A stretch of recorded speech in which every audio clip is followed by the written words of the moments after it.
At 18 years old, he stood on the side of a dirt road with nothing but a backpack and a letter that felt more like a sentence than a gift. His family had cast him out, his name erased from their plans. All he had left was a deed to a place no one wanted. An abandoned horse ranch, forgotten by time, swallowed by weeds, and whispered about in town as cursed. But what he found there would change everything. If you've ever been underestimated, if you've ever been told you weren't good enough, then this story will feel very familiar to you. So before we continue, take a second to subscribe because stories like this remind us that sometimes the people everyone overlooks are the ones who change everything. His name was Daniel. From the very beginning, life seemed determined to remind him of what he lacked. He grew up in a small town where reputation mattered more than truth, and where his family's silence spoke louder than any words of love. His father was a man of iron expectations, a man who believed strength was measured in fists and money. Daniel, quiet and thoughtful, never fit that mold. His mother, though kind, was too afraid to challenge the harshness that ruled their home. At school, Daniel was the boy with second-hand clothes and shoes that had long lost their shine. He carried notebooks filled with sketches and ideas, but classmates only saw the worn backpack and the shy smile. Teachers pitied him, whispering about his potential, but pity never turned into opportunity. He was the kid who sat alone at lunch, the one people remembered only when they needed someone to mock. By the time he turned 18, the rejection had reached its peak. His father's words were sharp, final, and cold. "You're on your own now. Don't come back." No celebration, no encouragement, just exile. Daniel left with nothing but a backpack, a few crumpled bills, and a letter that felt more like a cruel joke than a gift. It was a deed to an abandoned horse ranch, a property the family had dismissed decades ago. His father handed it to him not as a blessing, but as a way to wash his hands of responsibility. The humiliation was complete. To the world, Daniel was a failure before he had even begun. He had no money, no family support, and no plan. He was the boy everyone doubted, the one people whispered about with phrases like, "He'll never make it," and "He's not strong enough." But beneath the rejection, beneath the humiliation, there was something his father never saw. A quiet resilience, a stubborn spark. Daniel didn't shout, didn't fight back, didn't beg. He simply walked away carrying the weight of rejection on his shoulders, determined to see if the world had more to offer than the cruelty he had known. And so, with nothing but that deed and a fragile hope, Daniel stepped into a future no one believed he could survive. The deed Daniel carried in his backpack was not a treasure, it was a burden disguised as inheritance. On the outskirts of town, past the cracked asphalt and forgotten trails, stood the ranch. Once, decades ago, it had been alive with the thunder of hooves and the laughter of riders, but now it was a skeleton of its former self. The fences leaned like tired soldiers, the barns sagged under the weight of rot, and the fields were nothing but thorn-choked wastelands. Locals called it the graveyard of dreams. Parents warned their children not to wander near it. Rumors spread that the land was cursed, that every attempt to revive it had ended in failure. To the community, it was a joke, a reminder that not all legacies are worth keeping. When Daniel arrived, the air itself seemed heavy with abandonment. The ranch smelled of dust and decay, the silence broken only by the creak of rusted hinges and the distant cry of crows. The house on the property was barely standing, its windows shattered, its roof patched with tarps that flapped in the wind. Neighbors shook their heads when they saw him walking toward it. That place will eat him alive. He'll be gone before winter. To everyone else, the ranch was worthless, a liability, a trap. But to Daniel, it was all he had. It was the only thing tethering him to a future, however bleak. He stood in the doorway of the crumbling house, staring at the peeling wallpaper and broken floorboards, and whispered to himself, "If this is where I start, then this is where I'll fight." The ranch was not a gift, it was a challenge, and Daniel was about to discover that sometimes the things the world throws away hide the greatest secrets of all. Daniel's first nights on the ranch were filled with silence so heavy it felt alive. The wind rattled broken shutters, and the creak of the barn seemed to whisper secrets he couldn't yet understand. The deed itself was strange. Folded inside the envelope was a note written in faded ink. "There is more here than meets the eye. Look closely and you'll find the legacy." The words gnawed at him. What legacy? What value could possibly exist in a place everyone else had abandoned? As he explored, small clues began to surface. In the barn, beneath a pile of rotting hay, he discovered a chest with a lock rusted shut. It was heavy, too heavy to be empty. He dragged it into the light, his heart pounding, but no matter how he tried, the lock refused to break. In the ranch house, he found a ledger tucked behind a cracked wall panel. The pages were filled with names, dates, and numbers, transactions that didn't make sense. Some entries were crossed out violently, as if someone had tried to erase history. And then there was the map. Hand-drawn, fragile with age, it showed the ranch as it once was, fields, wells, and structures that no longer existed.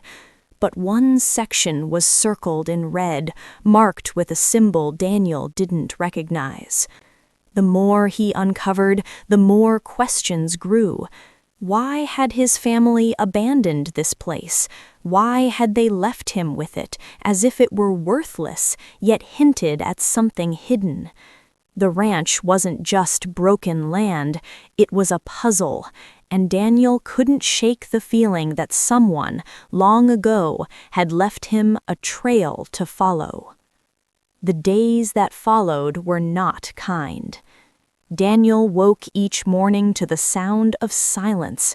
No voices, no laughter, only the groan of broken wood and the rustle of weeds reclaiming the land. He tried to convince himself that the ranch could be saved, but every step reminded him of how impossible it seemed. The fences were splintered, the barns collapsing, and the house barely habitable. Rain leaked through the roof, soaking his thin mattress. Nights were cold, and hunger gnawed at him. He lived on canned beans and stale bread, stretching every coin until it bent. Neighbors drove by slowly, their eyes filled with pity or amusement. Some shook their heads, others laughed openly. "Kid thinks he can fix that dump. He'll be gone before winter." Their words cut deep, but what hurt most was the echo of his father's voice in his mind. "You're not strong enough." Daniel tried to fight back against despair. He patched fences with scraps of wood scavenged from the barn. He cleared weeds with his bare hands until his palms bled. He worked until his muscles screamed, but the ranch seemed to resist him, swallowing every effort like a bottomless pit. At night, lying awake beneath the leaking roof, doubt crept in. Maybe his father had been right. Maybe he wasn't meant to matter. Maybe this ranch was just another cruel reminder that he had been cast out for a reason.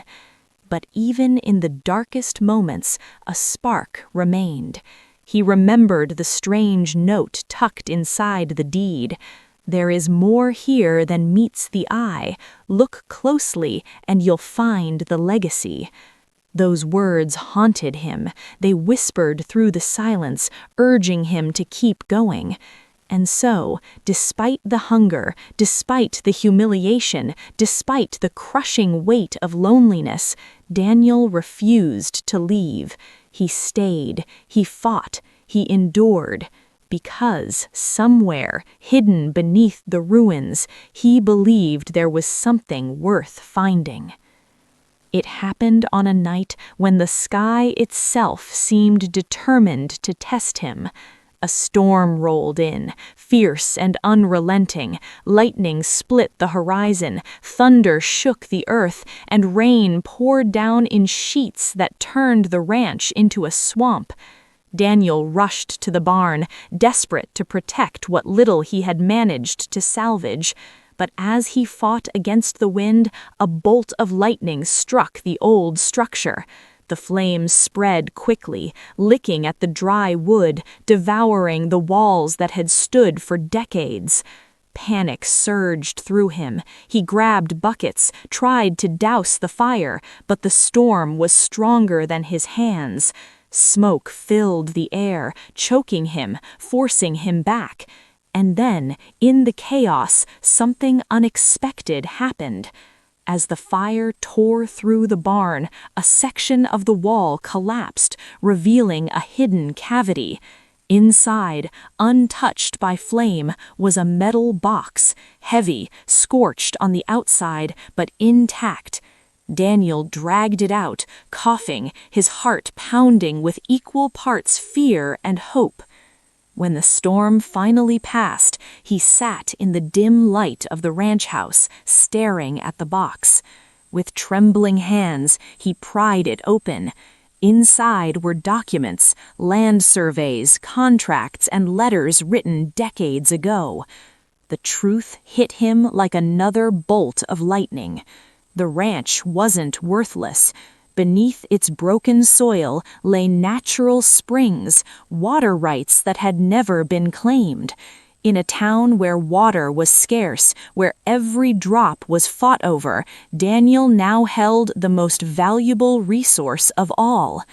The letters revealed that his grandfather had discovered the springs, but had hidden the knowledge, fearing exploitation. The deed, the note, the map, they were all part of a legacy meant to be uncovered by someone willing to endure.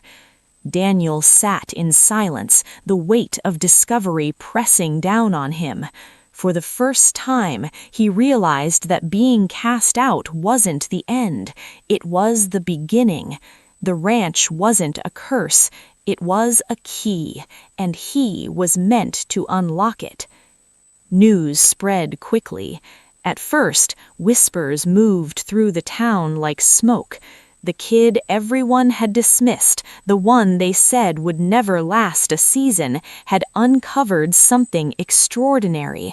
The ranch wasn't a graveyard. It was a gold mine of life itself. Water, the most precious resource in the region, flowed beneath the land Daniel now owned. Neighbors who once slowed their cars to laugh at him now stopped in stunned silence. Men who had mocked him at the store now avoided his eyes. The same voices that had predicted his failure were suddenly quiet, their words swallowed by disbelief. Offers began to arrive. Businessmen came with contracts promising wealth if he sold the rights. Farmers pleaded for access, their tone shifting from arrogance to desperation. Even the town council, which had ignored him, now called him Mr. Daniels, their voices dripping with respect they had never shown before. And then came his father. The man who had cast him out appeared at the ranch one morning, his posture stiff, his voice trembling. He spoke of mistakes, of misunderstanding, of wanting to make things right. But Daniel saw the truth in his eyes. regret mixed with disbelief. The father who had once declared him weak now stood before him powerless, humbled by the son he had underestimated. Daniel didn't raise his voice, he didn't seek revenge, he didn't throw his father's rejection back at him. Instead, he listened in silence, his calm presence more powerful than any words. The reaction of the town was clear: shock, regret, and awe. The boy they had laughed at was now the man who held the key to their survival, and for the first time in his life, Daniel realized something profound. He didn't need their approval. He had already won. The ranch began to breathe again. With the water rights secured, Daniel transformed the land piece by piece. What had once been brittle soil turned green, pastures stretching wide with life. Horses returned, their hooves echoing across fields that had been silent for decades. The barns were rebuilt, not with grandeur, but with care, each nail hammered by hands that believed in second chances. Daniel didn't keep the ranch for himself alone. He opened its gates to those who had been overlooked just as he once had been. He hired workers who carried scars of rejection, men and women who had been told they weren't good enough. He welcomed children from broken homes, giving them a place to feel safe, to learn, to dream. The ranch became more than property. It became a sanctuary, a place where dignity replaced humiliation, where despair replaced resilience. And Daniel himself changed. He no longer carried the weight of his father's words. He no longer needed the approval of neighbors who once mocked him. His strength was quiet, his victory measured not in revenge, but in the lives he touched. The boy who had been cast out at 18 was now the man who built something lasting, not because he sought power, but because he believed in the value of what others had thrown away. The ranch was no longer a graveyard of dreams. It was proof that sometimes the most broken places can become the most beautiful. Stories like this remind us that sometimes the things people laugh at today become the things they admire tomorrow. What would you have done in this situation? Let me know in the comments below. And if you enjoy powerful real-life stories like this, don't forget to subscribe for more.